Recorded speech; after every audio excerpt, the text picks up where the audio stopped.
ចវាយគាត់អត់មានចិត្តធម៌ដូចយើងគិតទេចវាយ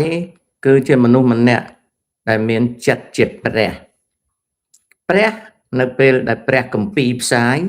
គឺគេនិយាយអំពីព្រះស្រឡាញ់មនុស្សលោកនៅក្នុងពុទ្ធសាសនាកាលណាគេផ្សាយធម៌គេថាធម៌មានគុណធម៌តាមការពិតនឹងគឺជាការសរសើរចំពោះព្រះនិងជាការសរសើរចំពោះធម៌ទេធម៌គឺជាអ្វីធម៌គឺជារបស់អត់មានមេត្តាទេធម៌អត់មានមេត្តាអត់មានករុណាអត់មានមុទិតាអត់មានឧបេក្ខាទេធម៌គឺជា law ដែល law នេះគឺវិនិច្ឆ័យអត់មានចិត្តថ្លើមទេយើងនឹងហើយដែលហៅថាធម៌នោះរបស់ដែលជាគណិតសាស្ត្រធម្មជាតិណាបើ2 + 2ហើយតួលេខនៃរូបមន្តអត់ឲ្យលើសអត់ឲ្យខ្វះគឺលើសក៏គេកាត់ចោលខ្វះមិនគ្រប់គេមិនឲ្យពេញលេខអញ្ចឹងតួលេខវាត្រូវមានគេហៅ round up ណាដូចថា 1.1 អីគេអត់ដាក់ 1.1 គេហៅ1ឬក៏ 1.98 គេហៅ2អញ្ចឹងណា1អញ្ចឹងធម៌អត់មានមេត្តាករុណាអត់បង្កើតមុទិតាហើយក៏គ្មានឧបេក្ខាដែរនិយាយប៉ុណ្ណឹងអ្នកដែលគេរៀនធម៌គេជេរខ្ញុំស្លាប់ហើយគេថាយីអានេះបែកកម្មដ្ឋានមែនទេធម៌គឺយត់គឺដាច់ខាតល្អអាក្រក់ខុសត្រូវសងបោកចែកតែបានទេមួយជា mathematics នៅក្នុងសាសនាគេថាព្រះស្រឡាញ់មនុស្សលោកព្រះអត់ស្រឡាញ់មនុស្សលោកទេមនុស្សលោកត្រូវប្រតិបត្តិតាមព្រះបើមិនប្រតិបត្តិតាមព្រះទេព្រះធ្វើបាបនៅក្នុងសាសនាវេទមានព្រះ3បើយើងសិក្សាឲ្យច្បាស់ពីព្រះ3គេហៅត្រៃសរណៈព្រះណាព្រះ3ហ្នឹងគឺអត់មានមេត្តាទេអត់មានស្រឡាញ់អីទេគឺតែអត់ធ្វើតាមគាត់គឺរឿងណាចំណែកព្រះយេហូវ៉ាដែលជាព្រះធំជាងគេដែលនៅក្នុងសាសនាអ៊ីស្លាមហៅថាអាឡោះនៅក្នុងសាសនាយូវីហៅថាយ៉ាវេនៅក្នុងគ្រីស្ទានហៅថាយេហូវ៉ាណាឬក៏អត់ហ៊ានហៅថាព្រះគឺដាច់ខាតពីព្រោះព្រះចាត់ទុកថារបស់អ្វីព្រះអ្នកបង្កើតព្រះអ្នកបង្កើតគឺអត់មានតថ្លៃជាមួយព្រះទេគឺស្ដាប់ព្រះអញ្ចឹងព្រះសៃវៈព្រះឥសូរព្រះព្រហ្មដូចគ្នាអញ្ចឹង God គឺ no question អត់មានមតិតវ៉ាទេចុះចវាយដូចគ្នាសួស្ដីបងម៉ូនីចវាយដូចគ្នាគាត់អត់មានត្រូវការមតិយើងទេចវាយគឺជា absolutist គឺដាច់ណាត់និយមដូច្នេះចវាយអត់មានសួរថាគាត់ធ្វើខុសឬត្រូវទេគាត់គិតថាគាត់ជាមនុស្សមានខួរក្បាលជាព្រះរស់នៅលើโลกនេះគាត់ធ្វើកិច្ចការស្រេចទៅលើគណៈកម្មការរបស់គាត់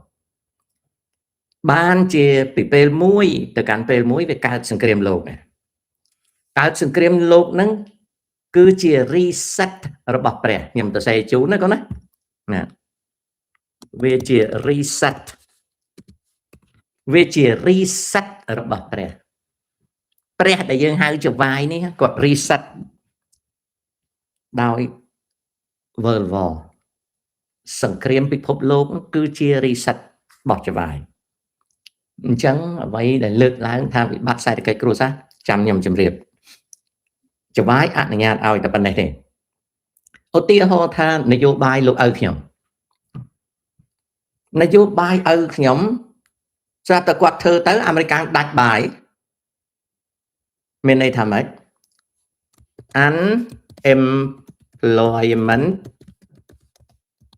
rises មានន័យថាចំនួនមនុស្សអត់ការងារធ្វើឥឡូវហ្នឹងវា 4.2 ណាវា 4.2 បើវាឡើង 4.5 4.6 ឡើង 5 ឡើង 6 ត្រូវកាំងទាំងអស់នៅក្នុងខែវិច្ឆិកាខាងមុខនេះតំណាងរាស្ត្រហើយនឹងជាព្រឹទ្ធសភានៃបកឪហ្នឹងស្រាប់តែចាញ់ឆ្នោតទាំងអស់ចាញ់ឆ្នោតរហូតដល់ឪคล้ายទៅជាសត្វស្វាជាប់ខ្នោះគាត់នៅតែជាប្រធានាធិបតីតែស្អីក៏ធ្វើអត់កើតដែរអាហ្នឹងភាសាអង់គ្លេសគេហៅ lame duck ខ្លួននៅជាប្រធានាធិបតីតែនយោបាយខ្លួនគេប្រឆាំងគ្រប់ទាំងអស់នេះហើយជាអ្វីដែលប្រជាជនគាត់អាចធ្វើបានណាក្រៅពីហ្នឹងគាត់ធ្វើអត់បានទេហើយនៅពេលនោះចង្វាយអាមេរិកខាងគណៈបកមួយទៀតក៏ becoming a rotating prime minister ជាផ្លូវការសហរដ្ឋអាមេរិកអត់មានតួនាទីនាយករដ្ឋមន្ត្រីទេស្រាប់តែដល់ពេលសភាដួលគណៈបកអក្សរ A អស់គណៈបកអក្សរ D ឡើងមកអ្នកដែល run the country គឺមនុស្សម្នាក់ Speaker of the House គេហៅ Speaker of the House of Representative ណាប្រធានសភាតំណាងរាស្ត្រគាត់នឹងហើយជានាយករដ្ឋមន្ត្រីនយោបាយចេញពីគាត់ទាំងអស់ចំណាយប្រធានាធិបតីស្វាជាប់ច្បាប់មានន័យថា President become lame duck ហើយ rotating prime minister គេ run the country វិញប្រធានាធិបតីនៅតតែចាប់អាណត្តិហើយក៏ចាក់ចាញ់ពីតំណែងឬក៏សម័យឥឡូវនេះអាចគេធ្វើ impeachment បណ្ដេញប្រធានាធិបតីចេញពីតំណែង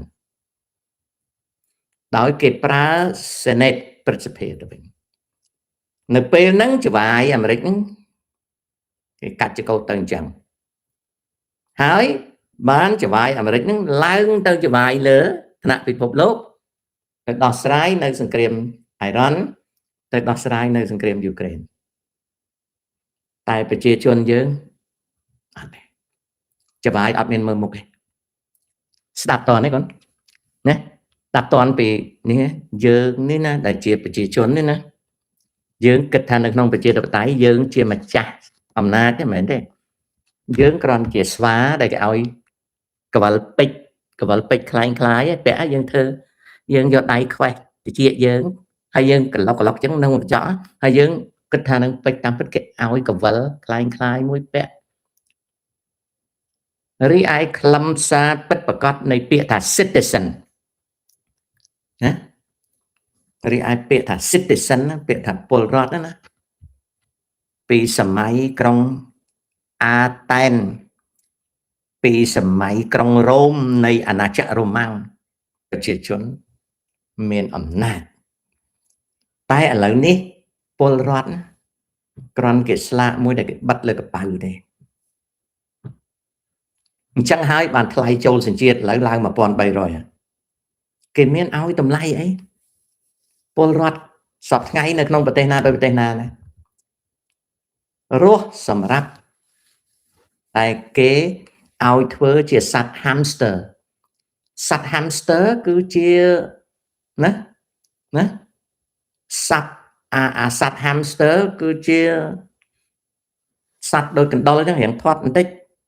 តែគេដាក់នៅក្នុងកង់មួយហើយវាចេះតែរត់អត់ឈប់អាកង់នឹងចេះតែវិលយើងជាពលរដ្ឋហ្នឹងវាអញ្ចឹងរីឯសិទ្ធិនិងអំណាចជាពលរដ្ឋនោះអត់មានទេនៅសតវត្សទី21នេះដូច្នេះហើយបានយកសម័យនេះប្រជាធិបតេយ្យចូលមរណភាពណាប្រជាធិបតេយ្យបានចូលមរណភាពរួចបាត់ទៅហើយដល់តនេះក្មួយ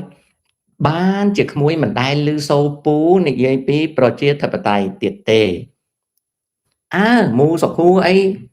អារាំងស៊ីអីវានិយាយពពោះវាគ្រាន់តែនិយាយភូតតែពូដែលជាជនប្រជាធិបតេយ្យលែងនិយាយពីប្រជាធិបតេយ្យហើយប្រជាធិបតេយ្យបានទទួលមរណភាពហើយសប្តាហ៍ថ្ងៃនេះ ប្រជាធិបតេយ្យនៅអាមេរិកកំពុងតែចូលដេកពេទ្យប្រជាធិបតេយ្យនៅអាមេរិកកំពុងចូលបន្ទប់ ICU បានសប្តាហ៍ថ្ងៃនេះនៅអាមេរិកនៅសល់តែមួយទេ The remedy គេហៅថាការតបស្នងឬកែឡើងវិញតែមួយទេដែលនៅសល់គឺតុលាការកំពូលនៅដំណើរការនៅឡើយតែបង្ហាញឲ្យឃើញថាប្រព័ន្ធនៃសាធារណរដ្ឋមិនទាន់ខូចទេពីព្រោះយន្តការកែខ្លួននៅដំណើរការស្អីដែលខ្លាំងទៅដល់តុលាការកំពូលគាត់សម្រេចណាគាត់សម្រេចដោយសារតែ system នឹងវាកំពុងតែ stress ខ្លាំងតែវាអត់ឈានទៅដល់ដំណាក់កាលនៃការដួលរលំឬកាំងនៅពេលដែលយន្តការនឹងនៅដើរបន្តិចទៀតប្រជាធិបតេយ្យអាចចេញពីពេទ្យមកវិញតែបច្ចុប្បន្នដេកពេទ្យបតោងសរោមរឿងចវាយហើយនឹងព្រះហើយនឹងធរគេថាចវាយគាត់មានមនុស្សជាតិអីអត់ទេចវាយគាត់អត់ដែលគិតទេគាត់អត់គិតអញ្ចឹងទេទោះបីគាត់ដឹងថាគាត់មានសេចក្តីស្លាប់ដូចយើងតែគាត់អត់គិតដូចយើងទេណាគាត់ត្រូវសំលៀងត្រូវច្រងមុខកំបត្តិគាត់ឲ្យខុសពីយើងជាមនុស្សធម្មតាដែលពាក្យខ្មែរយើងថាចិត្តមិនដាច់ធ្វើស្ដាច់មិនបានព្រះក៏អត់ដែលស្រឡាញ់មនុស្សទេមនុស្សត្រូវតែស្រឡាញ់ព្រះហើយស្ដាប់តាមព្រះធម៌អត់មានមេត្តាធម៌អត់មានមេត្តាធម៌អត់មានករុណាធម៌អីទេអត់មានទេធម៌គឺជាគណិតសាស្ត្រធម្មជាតិ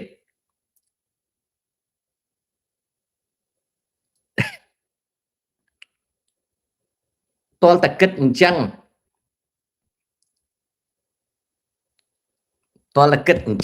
បានយល់ពីនយោបាយចវាយអូខេអាហ្នឹងជាចំណុចមួយដែលលំបាកអ្នកខ្លះយល់ចំណែកខ្ញុំចេះគិតច្រើនឆ្នាំទៅក៏យល់តិចណាយល់តិចអូខេណាកូនណាឆ្លើយប៉ុណ្ណឹងDracula ហើយចុះមិនបានជាមិនចេះដាក់ឈ្មោះឲ្យត្រឹមត្រូវដាក់ឈ្មោះតែឈួតអញ្ចឹងណាហើយចុះបើគេវាយបាក់ថ្មិញ Dracula ទៅនៅតែ Dracula អញ្ចឹងទៅស្រាប់តែពាក់អីចឹងចេះតែមនុស្សដែលដាក់ឈ្មោះទៅពីខ្លួនឯងមានន័យថាខ្លួនឯងអត់នឹងណូទេឈ្មោះឲ្យវាមានខ្លឹមសារជាមនុស្សយើងជាមនុស្សបើយើងបង្កើតអវតារជាសត្វឆ្កែឬក៏សត្វឆ្មាឬក៏សត្វពស់អីវាអត់តំណាងយើងទេព្រោះយើងជាមនុស្សអវតារយើងក៏ជាមនុស្សដែរណា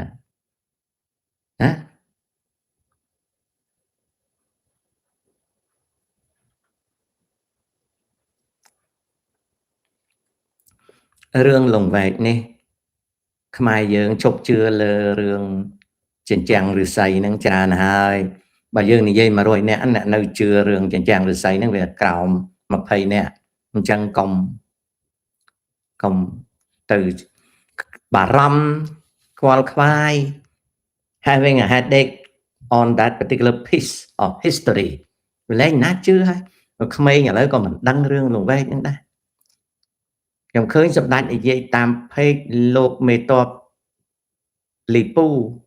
និយាយសាបអត្តន័យសាបអ៊ំយល់ឃើញដូចម្ដេចពាក្យហ្នឹងអ៊ំប្រាប់តាមត្រង់ KH video អ៊ំអត់បានអានទេកូនអើយប្រាប់ត្រង់អត់បានអានណាឈ្មោះមេតបលីពូអីហ្នឹងក៏អ៊ំអត់ស្គាល់ណាបងអង្គការចាត់តាំងខ្មែរក្រហមរលំរលាយដោយសារនយោបាយឈ្នះរបស់សម្ដេចហ៊ុនសែនឬដោយសារកិច្ចព្រមព្រៀងប៉ារីសឬដោយសារសម្ដេចសីហនុឬដោយសារចិនឈប់គាំទ្រអូខេទី1សិនណាបងទី1សិនតើអង្គការចាត់តាំងខ្មែរក្រហមរលំរលាយដោយអ្នកណារលំរលាយដោយនយោបាយលោកហ៊ុនសែន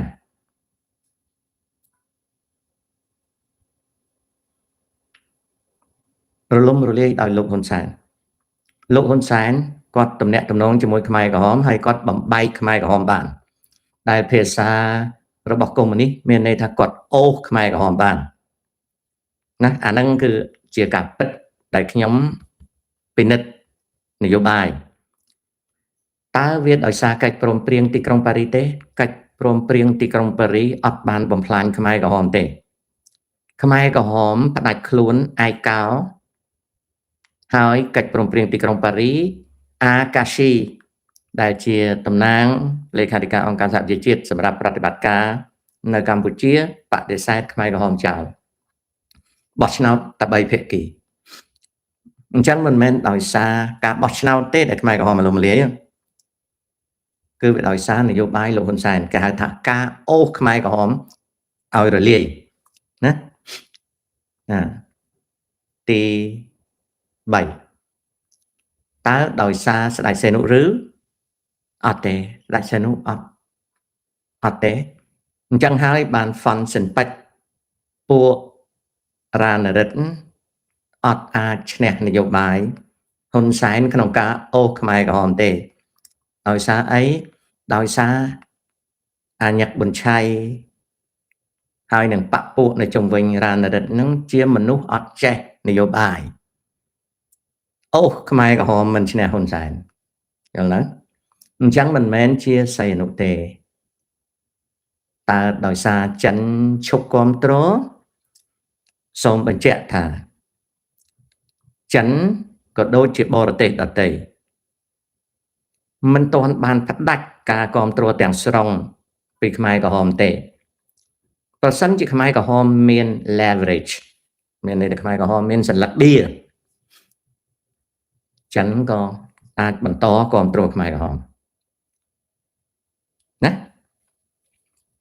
តែខ្មែរក្រហមអត់មានសន្លឹកបៀលេងចិនក៏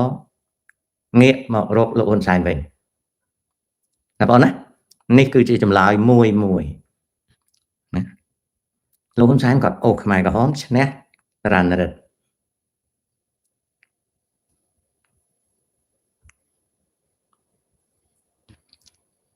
រតនា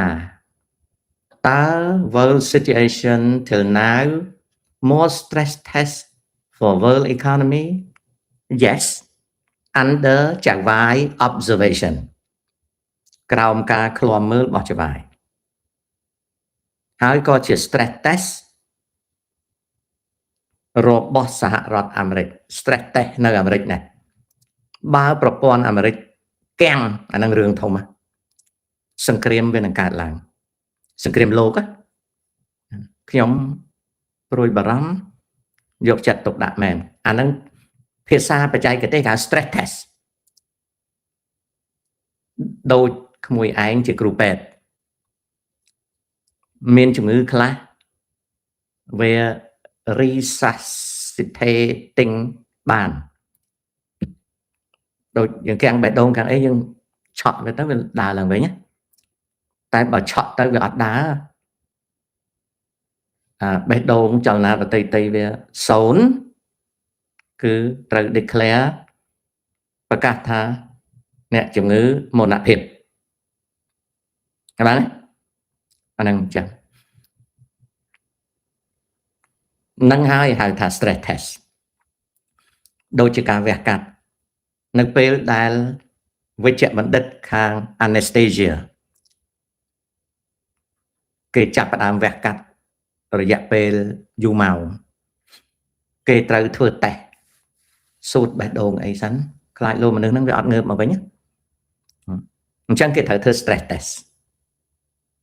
ដូចគ្នាខ្សែតកិច្ចដូចគ្នាខ្សែតកិច្ចដូចពេទ្យអញ្ចឹងណាហើយ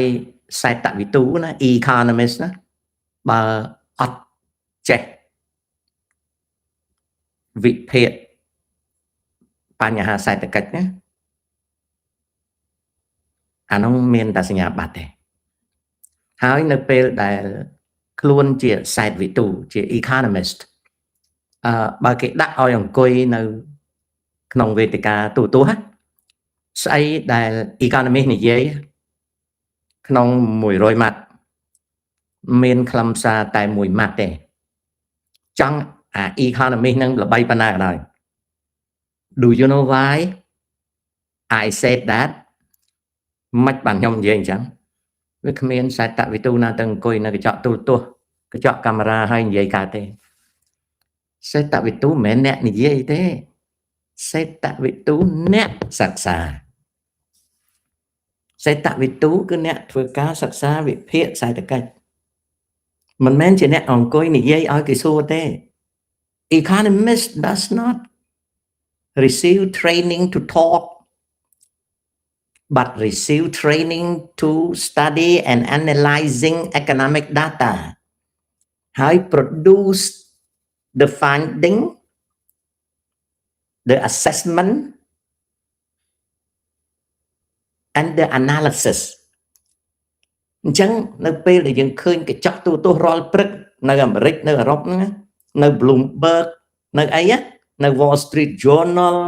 នៅ NBC អីណាគេថាអូអានេះ Chief Economist អានេះ former Chief Economist អានេះ Economist of World Bank អាចឆ្ងាយដែរវាគ្មានសតវិទូណាអាចអង្គុយឲ្យគេសួរឲ្យឆ្លើយទៅទេពីព្រោះសតវិទូត្រូវការមើលតួលេខហើយអ្នកសួរអត់អាចទៅសួរសតវិទូបានទេពីព្រោះវាអត់ចេះសួរអាអ្នកធ្វើការដែលជា anchorman anchor woman នៅក្នុង studio នោះមានចេះសួរអីទេវាមាន study economics ណាវាអត់ទេអញ្ចឹងសួរទៅវិញថាម៉េចបានគេយក economist ទៅដាក់នៅក្នុង studio រាល់ព្រឹកបើគេយក financial expert មកនិយាយម្ដងណាវាស៊ីលុយថ្លៃអញ្ចឹងហើយបាន Bloomberg កាលណាគេឲ្យfinancial expert មកនិយាយវាតលតែ financial expert ហ្នឹង work for Bloomberg ហើយអា financial expert ហ្នឹងពេលវាឡើង Bloomberg TV ហ្នឹងក៏វាអត់និយាយទៀតពីព្រោះ opinion វាហ្នឹងណាតម្លៃរាប់លានដុល្លាររឿងអីវាមកនិយាយឲ្យតែជាថោកយើងស្ដាប់អញ្ចឹងហើយបានជាក្រុម financial TV ដូច NBC Bloomberg ណា Wall Street Journal អីត្រូវតែជួលពួកeconomist ហ្នឹងឲ្យមកឡើងទូទស្សន៍ពីព្រោះអាហ្នឹងស៊ីថោកគេឲ្យលុយបន្តិចទៅ1ម៉ោង1000អីចឹងទៅ1500ទៅនេះដល់ financial expert របស់ Bloomberg មែនតែន report គេតម្លៃ$1 លានមួយណា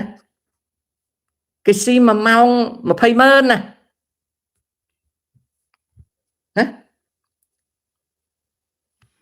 បើគេសរសេរ report មួយឲ្យទៅ financial company ណាមួយយកទៅសិក្សាតម្លៃ1 លានទៅ10 លានទៅ20 លានតែបើគេឡើងទូរទស្សន៍ Bloomberg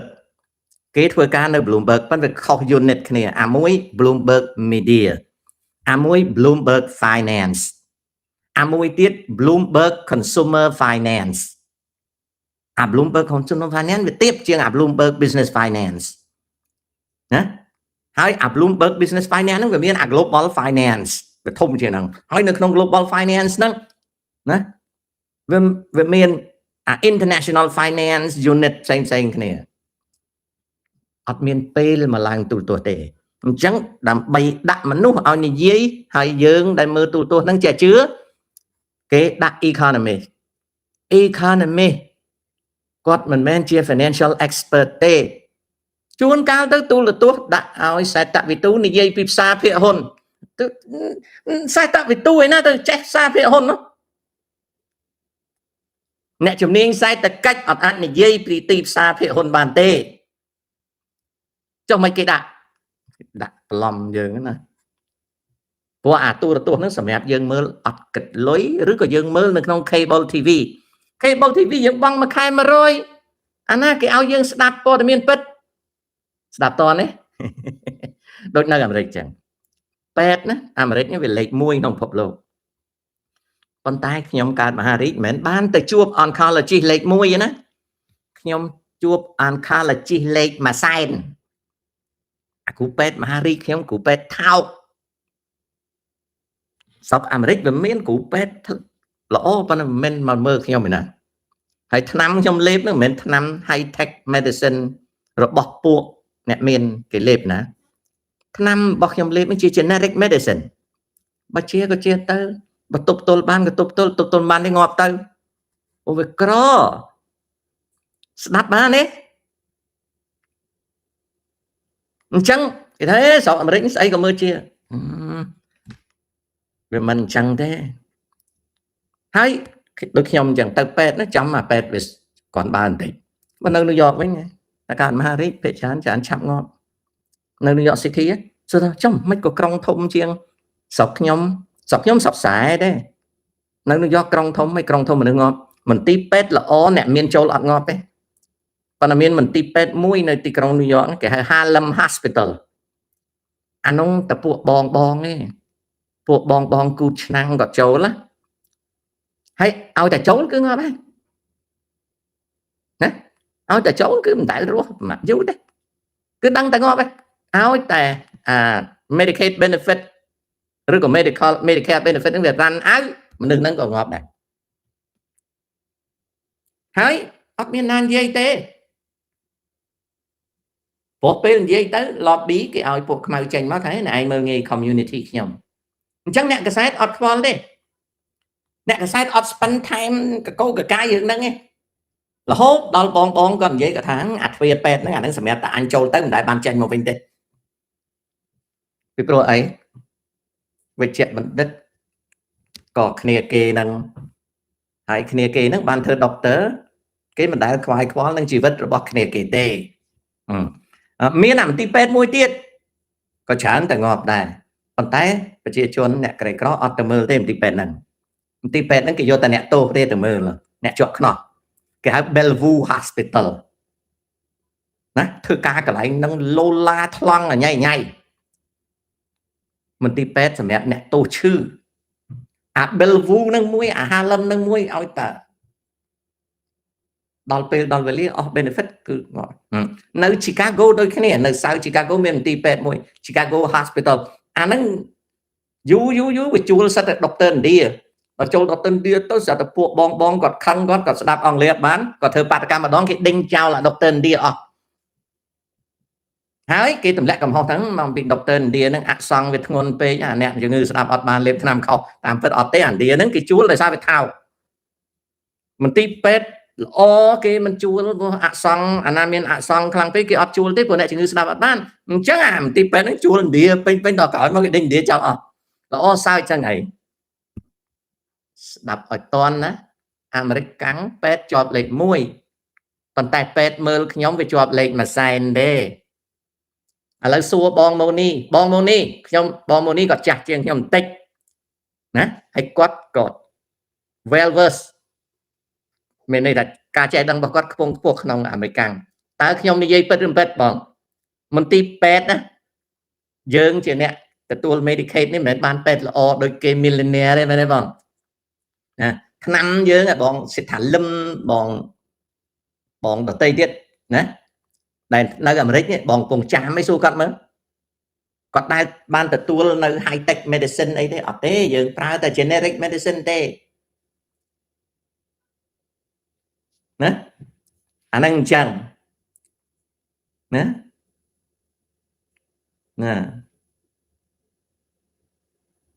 អាហ្នឹងអញ្ចឹងអាមេរិកកាំងវាល្អឧទាហរណ៍បងប្អូនមាន5លានបងប្អូនកើតជំងឺបងប្អូនមករស់ពេទ្យដើម្បីព្យាបាលមហារាជហើយបងប្អូនមានលុយបងប្អូននឹងទទួលការព្យាបាលដ៏អស្ចារ្យជាងប្រាំងអស្ចារ្យជាងកាណាដាអស្ចារ្យជាងអូស្ត្រាលីទៀតព្រោះបងប្អូនមានលុយយកមកបង់ថ្លៃពេទ្យតែខ្ញុំមានលុយណាខ្ញុំអត់មានលុយទេអញ្ចឹងខ្ញុំប្រើតែ generic medicine ទេ